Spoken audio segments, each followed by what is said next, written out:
ये दिखाता है भाजपाई कहते हैं चाल चरित्र चेहरा। इनको तरारी के विधानसभा में कोई चाल चरित्र चेहरा वाला नहीं मिला।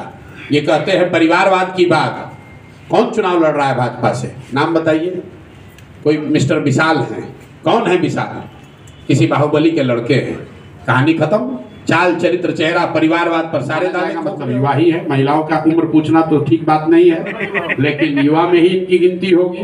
अमजद साहब रोजगार के लिए प्रयास किया है, क्योंकि प्रयास बहुत बड़े लेवल पे था, इसलिए सक्सेस तो नहीं है, लेकिन फिर भी उसको हम आप लोग तरारी के क्षेत्र में आइए। हमारा welcome to Damro, the oldest and most trusted furniture retail brand in India.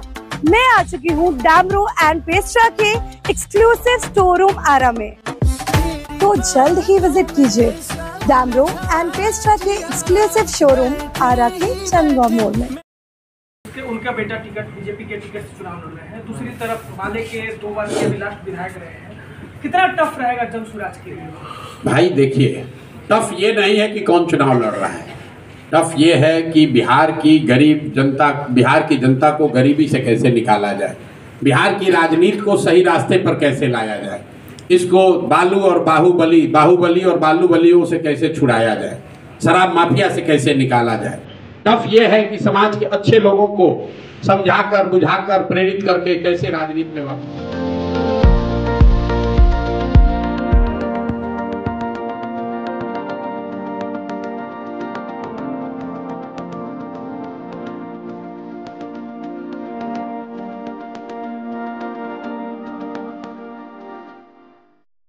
Tough ये नहीं है, आप जिनकी बात कर रहे हैं। ये दिखाता है भाजपाई कहते हैं चाल चरित्र चेहरा। इनको तरारी के विधानसभा में कोई चाल चरित्र चेहरा वाला नहीं मिला। ये कहते हैं परिवारवाद की बात। कौन चुनाव लड़ रहा है भाजपा से? नाम बताइए। कोई मिस्टर विशाल हैं। कौन है विशाल? किसी बाहुबली के लड़के हैं। कहानी खत्म। चाल चरित्र चेहरा परिवारवाद पर सारे दावे खोखले हो गए। चाहे जनरल साहब चुनाव लड़ते, घनश्याम जी लड़ते या किरण जी लड़ते, ये इसमें से कोई किसी विधायक बालूबली का बेटा नहीं है। ये कोई प्रशांत किशोर का रिश्तेदार नहीं है। ये सब तरारी के लिए काम करने वाले लोग हैं, तरारी के लोग हैं, यहाँ जमीन के लोग हैं। चाहे प्रोफेसर खिलाफत हुसैन लड़े या अमजद साहब लड़े, ये दोनों हमारे रिश्तेदार नहीं हैं।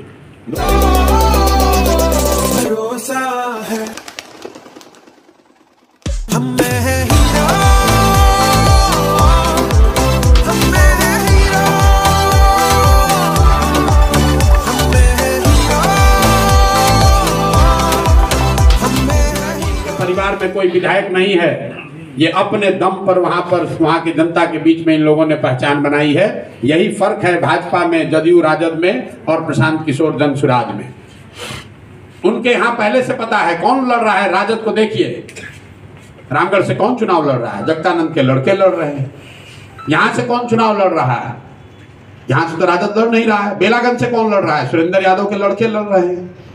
और इमामगंज से कौन लड़ रहा है? मांझी जी की बहू लड़ रही है। यहाँ तो सबका बेटा और बहू ही लड़ रहे हैं। किसी को नया आदमी नहीं मिला है।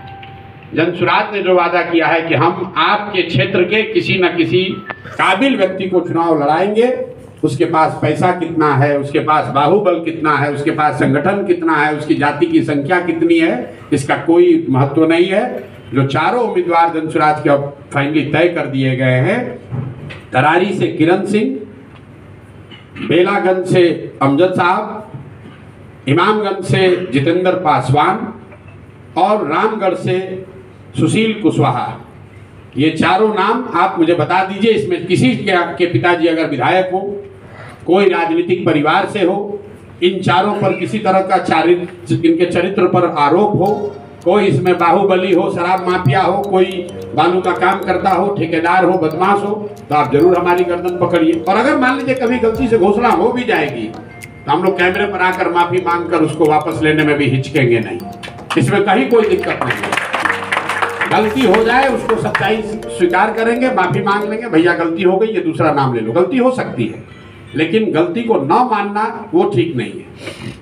प्रधान जी, घनश्याम जी जो आपके बगल में बैठे हैं, जिनके बारे में आपने बताया कि उम्मीदवारी में इनकी भी चर्चा थी, ये क्षेत्र में पॉलिटिकली बहुत इन्वॉल्व भी रहते हैं। वो कौन सा रीजन रहा कि उनके ऊपर किरण जी थोड़ा सा आगे निकल गए और उनको अपने कैंडिडेट को? नहीं, ये कौन सा ऊपर नीचे की बात नहीं है, ये ऊपर नीचे की बात नहीं। जन स्वराज का ये प्रयास ही है कि हर क्षेत्र से 4-5 अच्छे लोगों को चुना जाए और फिर उन 4-5 लोगों के बारे में जनता से भी पूछा जाए और उन 5 से भी पूछा जाए। घनश्याम जी ने खुद से कहा कि जनरल साहब जब चुनाव लड़ रहे हैं तो ये हमारे पिता तुल्य हैं, इनको हम लोग सब मदद करके चुनाव लड़ाएंगे। जब जनरल साहब की उम्मीदवारी तकनीकी वजह से रुकी तो घनश्याम जी पहले व्यक्ति हैं जिन्होंने कहा है कि नहीं, अब हम लोग को अपने बीच से किरण जी हैं, बहन है हमारी, इनको ये वहाँ क्षेत्र में लगी हुई हैं, इनको आगे बढ़ाइए। इससे कुछ अलग सवाल भी पूछ सकते हैं उम्मीदवारी से? नहीं, आप उम्मीदवारी तक रखिए, अलग सवाल तो रोज हम मिल ही रहे आपको से बात कर रहे हैं। प्रोफाइल क्या होगा किरण जी का? कुछ लोग लाइव में जुड़े हैं, वो जानना। लाइव प्रोफाइल क्या है भैया बताएं इनकी। मैं जितना जानता हूँ किरण जी की पहचान एक ऐसे महिला की है जो यहाँ क्षेत्र के जनता के साथ, खासकर विशेषकर महिलाओं के बीच में अपने एनजीओ के माध्यम से, आज सेल्फ हेल्प ग्रुप के माध्यम से गरीब महिलाओं के रोजगार, पढ़ाई, स्वास्थ्य के क्षेत्र में काम करती रही हैं। पिछले कुछ सालों से सक्रिय हैं, तरारी से सक्रियता से बहुत दिनों से जुड़ी हैं, लेकिन पिछले कुछ सालों से ये लोग यहाँ सक्रियता से काम कर रहे हैं। और जो क्षेत्र में हम लोग सुने हैं, लोगों ने बताया है कि नहीं, ये महिला है। जन स्वराज का एक और ये भी संकल्प है कि वही 40 महिलाओं को हम लोग चुनाव लड़ाएंगे, तो उस तरीके से वो भी चीज़ हो गया। कुछ लोग बता रहे थे कि जन स्वराज में युवा लोग नहीं लड़ रहा है, तो किरण जी को युवा ही माना जाएगा मतलब युवा ही है। महिलाओं का उम्र पूछना तो ठीक बात नहीं है, लेकिन युवा में ही इनकी गिनती होगी। अमजद साहब को युवा भी नहीं कहेंगे तो बुजुर्ग भी नहीं है, अधेड़ नहीं है। अरे अमजद साहब का मारामारी हो जाएगा। और जितेंद्र पासवान जी जो चुनाव लड़ रहे हैं इमामगंज से, वो 45 साल से कम उम्र के हैं। और सुशील कुशवाहा जो रामगढ़ में चुनाव लड़ रहे हैं, वो और अमजद साहब दोनों मुझे लगता है कि अर्ली 50s में होंगे, 50 साल से थोड़ी सी इनकी ज़्यादा उम्र होगी। और किरण जी और जितेंद्र जी ये लोग 40 के नीचे वाले लोग हैं। तो युवा, बहुत लोग हमको सोशल मीडिया पर लिख कर भेजा, अरे आप तो बूढ़े बूढ़े लोगों को लड़ा रहे हैं। बात बूढ़ा और जवान की नहीं है, बात अच्छे लोगों की है। अच्छा व्यक्ति, युवा हो या बुजुर्ग, महिला हो या पुरुष, जो अच्छा है वो जन स्वराज का है। बहुत बहुत धन्यवाद भैया। इसको हम लोग खत्म करें, माफी चाहते हैं अगर आप फिर से एक बार देरी के लिए। आप सब आए, आपने अपनी बात रखी, सुनी बात। अमजद भाई अगर आप कुछ कहना चाहते हैं एक लाइन।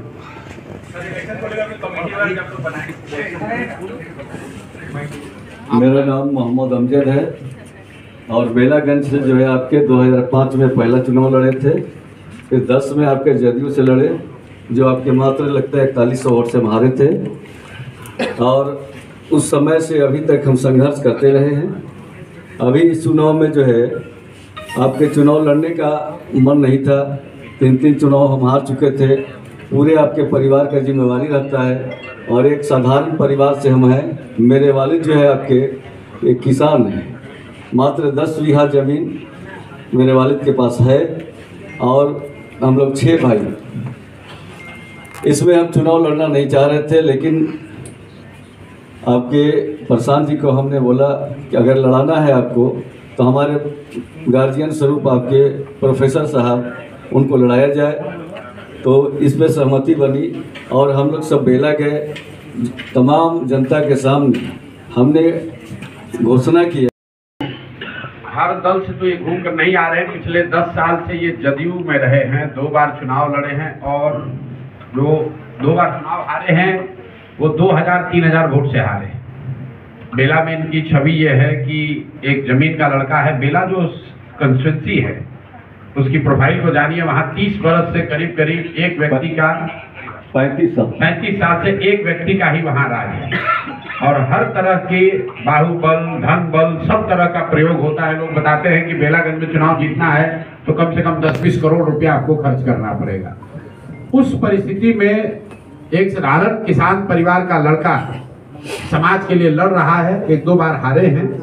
और ये जन स्वराज बेला में जितने लोग जन स्वराज को जानते हैं उसमें अमजद भाई की बड़ी भूमिका है। ये आज से नहीं है जन स्वराज में, पिछले कई महीनों से जनसुराज को लेकर घर घर इन्होंने काम किया है और हम लोगों ने जितना पता किया है, लोगों की ऐसी सोच है कि अमजद भाई बेहतर वहाँ कर सकते हैं और इसलिए इनको मौका दिया गया था। जैसा कि इन्होंने बताया, आर्थिक स्थिति अदर परेशानियों की वजह से चुनाव 2 बार लड़ने के बाद जो स्थिति रही कि घर परिवार की भी चिंता करनी होती है, लेकिन सब लोगों ने मिलकर कहा है कि नहीं भाई आप लड़िए, एक बार फिर हम लोग आपके पीछे ताकत लगाएंगे।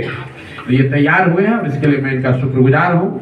उससे ज़्यादा खिलाफत हुसैन साहब का शुक्रगुजार हूँ कि जब इनको पार्टी ने जिम्मेवारी दी तो जीवन भर मैथमेटिक्स पढ़ाने वाले प्रोफेसर ने कुंवर सिंह जी के तरह तलवार उठाया और मैदान में उतरे। लेकिन अगर अमजद भाई तैयार हो गए हैं तो उतनी ही ताकत से अपने दुआ के साथ, अपनी सोच, अपने ईमान के साथ अमजद भाई की मदद करने के लिए भी तैयार हुए, आपके सामने बैठे हुए हैं। और हम लोग को विश्वास है कि सब लोग मिलकर बेला में जो 35 साल से राजनीतिक जमींदारी चल रही है, एक व्यक्ति एक परिवार की, उसको हम लोग तोड़ पाएंगे। बहुत बहुत धन्यवाद। किरण जी,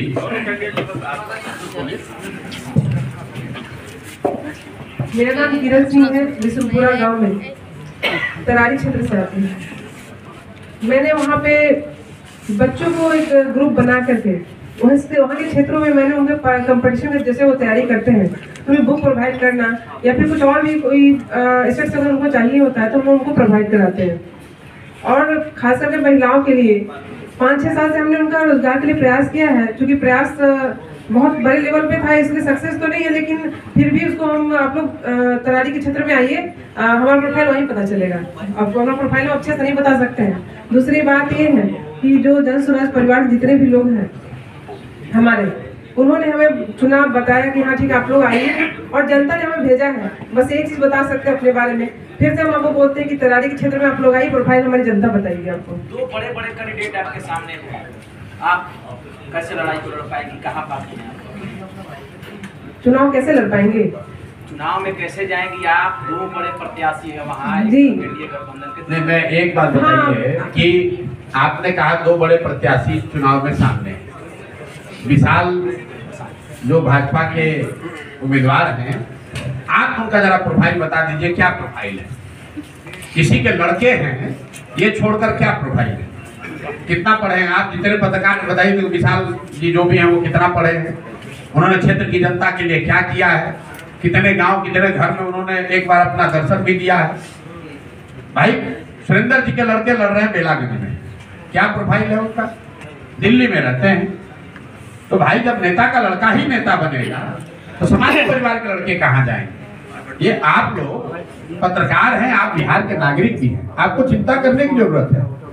अगर गावस्कर का लड़का ही क्रिकेट खेलेगा तो सचिन तेंदुलकर कहाँ से आते? और अगर सचिन तेंदुलकर का लड़का ही खेलेगा तो विराट कोहली कहाँ से आएंगे? फिर जब राजनीति में सिर्फ नेता का लड़के को ही आप प्रोफाइल वाला मानते हैं, और कोई जमीन पर काम कर रहा है, घनश्याम राय अगर काम कर रहे हैं तो इनका प्रोफाइल आपको जिला परिषद का दिखता है। लेकिन कोई लड़का अभी कल आया है, उसके बाबूजी वहां पर बाहुबली हैं, विधायक हैं, तो उसको आपका प्रोफाइल बड़ा दिखता है। सर राजू यादव से जमीनी कट करता है, दोनों की बात कर रहे हैं। बिल्कुल आप नहीं, मैं एक की बात कही, राजू यादव से लड़ाई की होगी। सर राजू यादव वहां पर 10 साल से सीपीआई एमएल का एमएलए है, और एमएल गरीबों के नेतृत्व का, उनकी आवाज होने का दावा करता है। हम लोग आरा में बैठे हुए हैं। आरा में सबसे भव्य कोठी, सबसे भव्य मकान किसी का है तो इस क्षेत्र के सबसे पिछड़े तरारी विधानसभा क्षेत्र के विधान सभा में उम्मीदवार रहे, 10 साल से प्रत्याशी विधायक रहे, आज जो यहाँ माननीय सांसद बन गए, उनका घर का जरा फोटो निकाल कर आप लोग चला दीजिए।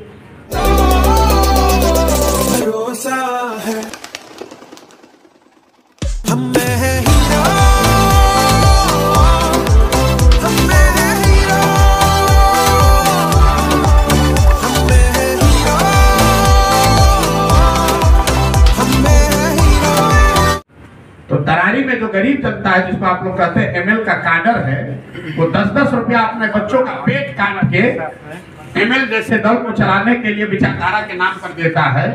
और गरीबों की राजनीति करने वाले ये लोग आरा में सिवान में जहाँ भी इनके नेता हैं, इनका जरा घर देखिए। वो तो बताते कि मेरा घर पवना में आरा में, तो कोई घर की बात नहीं करते हैं सांसद। मेरे भाई हम चित्र जारी करेंगे, कल देख लीजिए अपना।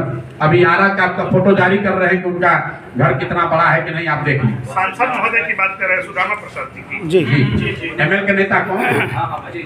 एमएल के नेता कौन है? वहाँ करारी के विधायक कौन थे? आप तो घर किसका देखा जाएगा? अरे अभी तो आप कह रहे थे बड़ा प्रोफाइल है।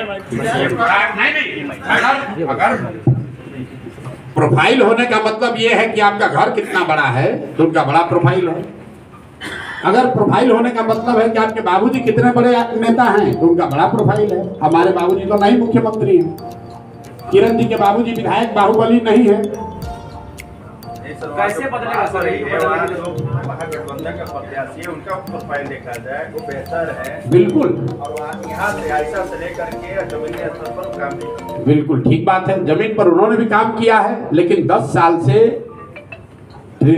तरारी की जनता जिसको उम्मीदवार चुनकर बनाई है विधायक, उनसे सवाल पूछा जाएगा कि नहीं कि 10 साल में आपके दल ने क्या किया। राजू यादव जी वहां से निर्दलीय उम्मीदवार नहीं है, वो माले के उम्मीदवार हैं। तो ये तो पूछा जाएगा ना कि माले के विधायक ने 10 वर्ष में तरारी की जनता के लिए क्या किया। ये पूछने का लोकतांत्रिक हक तो सबको है। बात आपने प्रोफाइल की कही है, तो इस क्षेत्र के सबसे गरीब विधानसभा क्षेत्र के विधायक का प्रोफाइल ये है कि वो यहाँ के सबसे धनाढ्य लोगों में उनकी गिनती है। अब उन्होंने किसी दूसरे को नॉमिनेट किया है ना। अभी तक तो तरारी के विधायक आपके माननीय सांसद जी रहे हैं। राजू जी नहीं थे, राजू जी तो खड़े थे, पिछली बार चुनाव हार गए थे। इतना बड़ा प्रोफाइल वाले हैं तो पिछली बार क्षेत्र की जनता ने तो उनको हरा दिया था। चलिए ठीक है भैया, बहुत बहुत धन्यवाद। एक सवाल था सर से, थोड़ा सा सवाल है मेरा, एक सवाल है सर। देश के एक बड़े पार्टी ने 2014 में आपको डिस्कस किया था, आपने क्यों करा दिया था? अब क्या लगता है? नहीं सर, एक सवाल नहीं, ये मैंने क्लैरिफाई किया था पहले वाले प्रेस कॉन्फ्रेंस में ही बोला था आपका यही सवाल। जो जमीनी हकीकत है ये है कि 2013 में मैं जब वाइस चीफ था तो यहाँ पर आया था और आरा के जो भवन है सैनिक कल्याण केंद्र और यहाँ का जो ECHS है उसको मैंने उद्घाटन किया, फिर गांव में किया, फिर ट्रक टैंक भेजा। इससे मेरी छवि काफ़ी अच्छी थी, लेकिन कोई भी पॉलिटिकल ऑफर आने से पहले मेरे को आर्म फोर्सेस ट्रिब्यूनल में जज का अपॉइंटमेंट मिल चुका था। उसको छोड़ करके मैं किसी पॉलिटिक्स में जाने की आशा नहीं थी। जब सर्कमस्टांसेस मेरे चेंज हो गए और मेरी वाइफ भी नहीं रही कोविड के बाद में, अब मैं खाली था, तो पहले आदमी जो मेरे को अप्रोच किया है वो प्रशांत किशोर जी हैं और इनको मैं बहुत दिनों से फॉलो कर रहा था। इनके विचारों से मैं बहुत सहमत था और अगर हमारे को पॉलिटिकल चेंज लाना है और कुछ करना है तो 3 उद्देश्यों को लेकर के मैं कुछ काम करना चाहता था। वो है रोजगार, गांव वाले अभी भी नाराज हैं, हमने रोजगार ज़्यादा नहीं दिया। दूसरा शिक्षा इतनी कमज़ोर है कि उनको रोजगार नहीं मिलता। तीसरा हेल्थ, ये सब चीज़ें इनका भी प्रायोरिटी है। तो मेरे को एक मंच चाहिए था जहाँ से मैं ये जनता को समझा सकूं और हम कुछ कर सकें। ये सब देखते हुए मैं इनसे सहमत हुआ। सर रहेंगे ना, अब तो रहेंगे क्षेत्र में? एक्सेलेंट, यहीं पर रहेंगे। हमारे 3 जिनके लिए मैं काम करता, शहीद स्मारक संस्था और बाकी संस्थाएं जिनके मैं एग्जीक्यूटिव डायरेक्टर था, वहाँ से सब मैं रिजाइन करके और परमानेंट करत में आ गया हूँ और यहीं रहूँगा।